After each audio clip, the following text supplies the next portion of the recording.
Make that big boss less special. It ain't no game, but they saying welcome to the second level. Second level.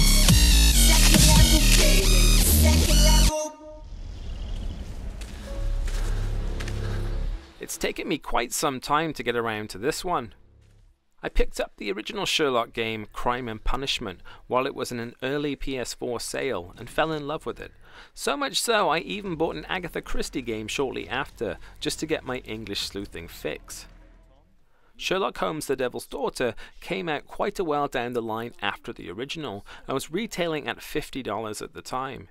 Even though the trailer promised a more fully formed and interesting title than the first, something about it just wouldn't allow my wallet to depart with that much money for this game. But I ain't got no money to pay. Who asked for money, Tom? Your case seems to be the very medicine I need. I'll meet you there shortly. Oh, thank you, sir. So like all good detectives, I waited. For a sale, that is. Once it dropped down to around $30, I felt a lot more comfortable with the purchase, although I'm sure you can find it for a lot cheaper nowadays. So I went ahead and picked it up.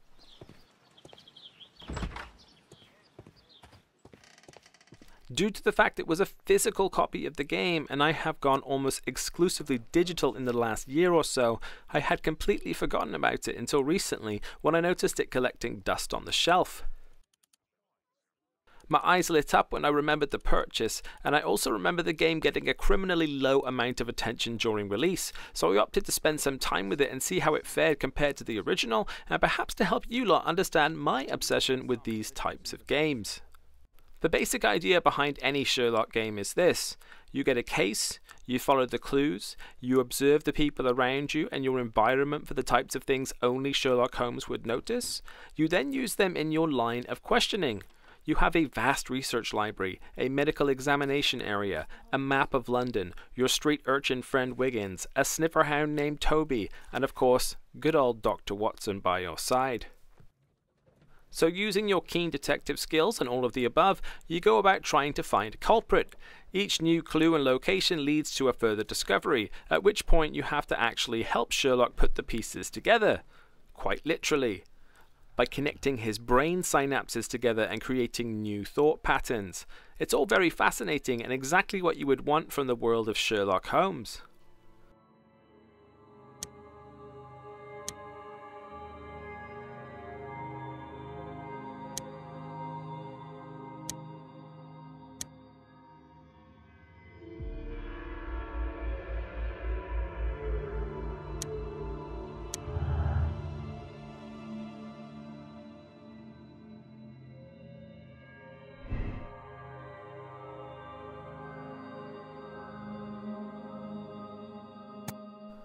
So given the case at hand, you follow the clues, connect the dots, and bag the bad guy.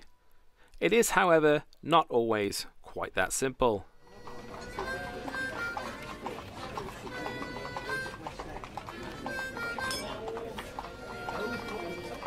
No. That fellow's offering the special jobs. He never drinks alcohol.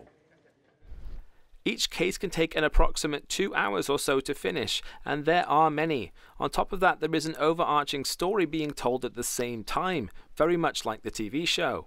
You can even customize your version of Holmes with certain outfits and hairstyles, etc. The game plays very fluidly though. I did find myself getting stuck on a few things here and there. One of the problems with it is that it kind of assumes you've played the first game, and that you know the drill, when you very well may not have. Or at least not in a while, like me. So the learning curve can be a little steep. The lack of a solid tutorial could leave people new to the franchise in disarray and confusion quite quickly. I often found myself without a clue how to proceed until I triggered some arbitrary thing that I apparently didn't manage to do the first time. I never got mad though. I just knew I was missing something. I didn't have a whole lot of help in trying to figure it out. I wasn't asking the game to hold my hand, but when it leaves you in the dark, it really leaves you in the dark.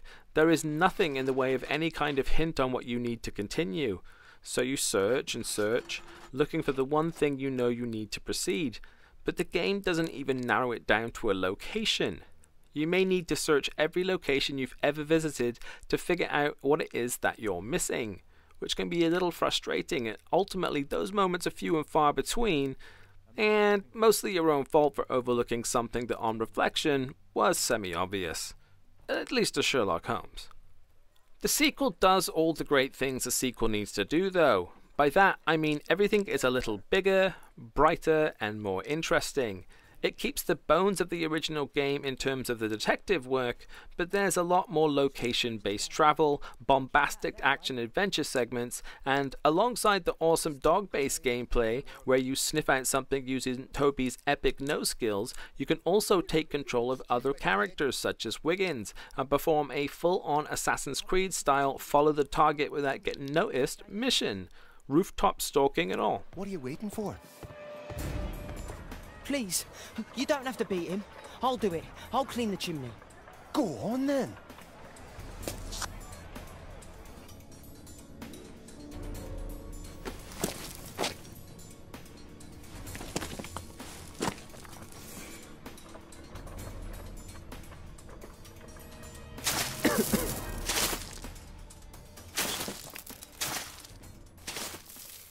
It just feels like a more fully formed game. Some story elements are grim and true to the era, others are injected with the usual dark humour provided by the titular character himself or the ever enigmatic Dr. Watson. Fans of Sherlock or detective games in general should have a great time with The Devil's Daughter. It definitely has more polish than the first and tries to go bigger and better, for the most part succeeding. It's not perfect by any means, but if you can overlook the occasional wonky controls, the not so perfect facial animations, and the fact you might get lost more than once, the meat and bones of the game are great. It improves upon the original in many ways, and if you can find it for the right price, for genre fans, it's absolutely worth the pickup.